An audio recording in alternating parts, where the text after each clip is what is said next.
বাল্মীকি ঋষিক বৈদিক কালৰ এজন মহান ঋষি বুলি গণ্য কৰা হয়।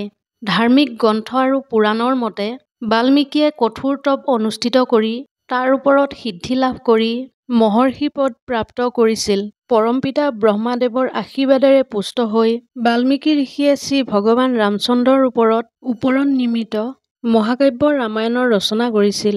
ঐতিহাসিক তথ্য মতে শ্ৰীমদ বাল্মীকি ৰামায়ণখন জগতৰ সৰ্বপ্ৰথম কাব্য আছিল। মহৰ্ষি বাল্মীকিয়ে মহাকাব্য ৰামায়ণৰ ৰচনা সংস্কৃত ভাষাত কৰিছিল।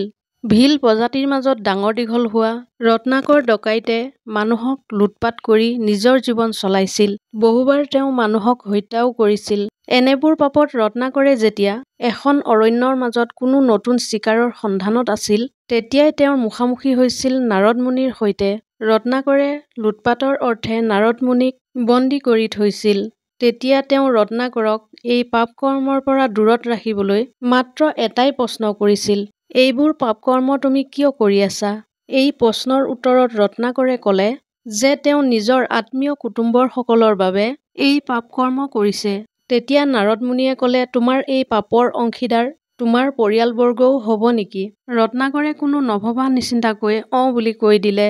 তেতিয়া নাৰদ মুনিয়ে ৰত্নাকৰক ক'লে, তুমি মাত্ৰ এই কথাটো পৰিয়ালবৰ্গৰ ওচৰলৈ গৈ সুধি অহাগৈ যে তোমাৰ এই পাপকৰ্মৰ ফল তেওঁলোকেও ভোগ কৰিবনে নাই। তাৰ পিছতে মই সকলোবোৰ ধন আৰু আভূষণ সকলো অৰ্পণ কৰি গুচি যামগৈ। তাৰ পিছতে ৰত্নাকৰে পৰিয়ালৰ সকলোকে এজন এজনকৈ সুধি চালেগৈ যে তেওঁৰ পাপকৰ্মৰ ফল তেওঁলোকো ভাগিদাৰ হ'বনে নাই। কিন্তু কোনোজনে তেওঁৰ কথাত সন্মত নহ'ল।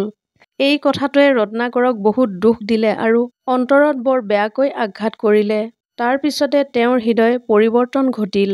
ৰত্নাকৰে সকলো পাপকৰ্ম বিসৰ্জন দি জপ তপৰ মাৰ্গ বাছি ল'লে আৰু বহু বছৰ কঠিন তপস্যাৰ অন্তত তেওঁ মহৰ্ষি পদ প্ৰাপ্ত কৰিলে। কোনোৰ মতে মহৰ্ষি বাল্মীকিৰ পূৰ্বৰ নাম আছিল অগ্নিশৰ্মা, কিয়নো সকলো কথাই তেওঁ উচ্চ স্বৰত আৰু উত্তেজিত সুৰেৰে কৈ তৃপ্তি পাইছিল আৰু সকলো কথা ওলোটাই কৈ তেওঁ এক বিশেষ আনন্দ পাইছিল। সেয়েহে কোনো ঋষিমুনিয়ে তেওঁক মৰা শব্দটো জপ কৰাৰ পৰামৰ্শ দিছিল। তাৰ পিছতে সেই শব্দটো তেওঁ ওলোটাকৈ ৰাম ৰাম বুলি জপ কৰি কৰি ঋষি বাল্মীকিলৈ সলনি হৈ গৈছিল।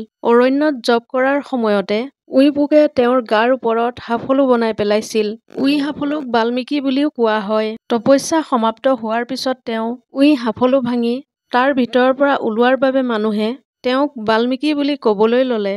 পাপকৰ্ম লিপ্ত ৰত্নাকৰৰ হৃদয় পৰিৱৰ্তন হোৱাৰ পিছত নাৰদে তেওঁক ৰাম নাম জপ কৰাৰ পৰামৰ্শ দিছিল। তেতিয়াই ৰত্নাকৰে সমাধিত বহি ৰাম নাম জপ কৰোঁতে মৰা বুলি জপ কৰাত লাগিল। তাৰ বাবে তেওঁৰ শৰীৰ দুৰ্বল হৈ পৰিল।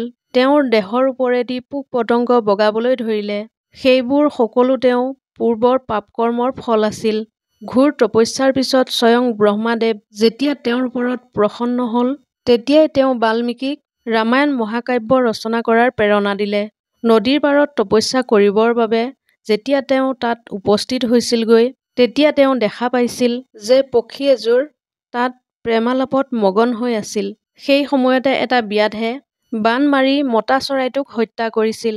এই নিষ্ঠুৰ তথা বেদনাদায়ক ঘটনাটো দেখি তেওঁৰ মুখৰ পৰা এটা শ্লোক ওলাই আহিল, হে ব্যাধ, তই প্ৰেমালাপত থকা পক্ষীটো মাৰি পেলালি। যা, তোৰ কেতিয়াও প্ৰতিষ্ঠা প্ৰাপ্তি নহ'ব। বাল্মীকি ৰামায়ণৰ লগত সম্বন্ধিত কেইটামান তথ্য। মহৰ্ষি বাল্মীকি স্বয়ং ৰামায়ণ কালৰ আছিল আৰু তেওঁ ভগৱান ৰামক লগ পাইছিল। সেয়ে বহুতো মানুহে বাল্মীকি ৰামায়ণখনকহে সত্য বুলি বিশ্বাস কৰে। এইখন মহাকাব্যত সকলোবিলাক মিলাই ২৪,০০০ শ্লোকৰ নিৰ্মাণ কৰা হৈছিল। শ্ৰী ৰামচন্দ্ৰই সীতাদেৱীক ত্যাগ কৰাৰ পিছত মহৰ্ষি বাল্মীকিয়ে সীতাদেৱীক নিজৰ আশ্ৰমত স্থান দি তেওঁক ৰক্ষা কৰিছিল। ঋষি বাল্মীকিয়ে শ্ৰী ৰাম আৰু সীতাৰ দুজন তেজস্বী পুত্ৰ লৱ আৰু কুশক জ্ঞান প্ৰদান কৰিছিল। বাল্মীকিৰ মুখেদি যি শ্লোক ওলাইছিল তাক পৰমপিতা ব্ৰহ্মাদেৱৰ দ্বাৰা প্ৰেৰিত হৈ ওলাইছিল। যিখিনি কথা তেওঁক স্বয়ং ব্ৰহ্মাদেৱে কৈছিল, তাৰ পিছতে তেওঁ ৰামায়ণ ৰচনা কৰিবলৈ লৈছিল। পুৰাণৰ মতে ত্ৰেতা যুগত জন্মা মহৰ্ষি বাল্মীকিয়ে কলি যুগত তুলসীদাসৰ ৰূপত জন্ম লৈছিল আৰু তেওঁ ৰামচৰিত মানসৰ ৰচনা কৰিছিল। মহৰ্ষি বাল্মীকিৰ জীৱন চৰিত্ৰ দৃঢ় ইচ্ছাশক্তি আৰু অটল নিশ্চয়তাৰে এক সুন্দৰ মিশ্ৰণ বুলি গণ্য কৰা হয়।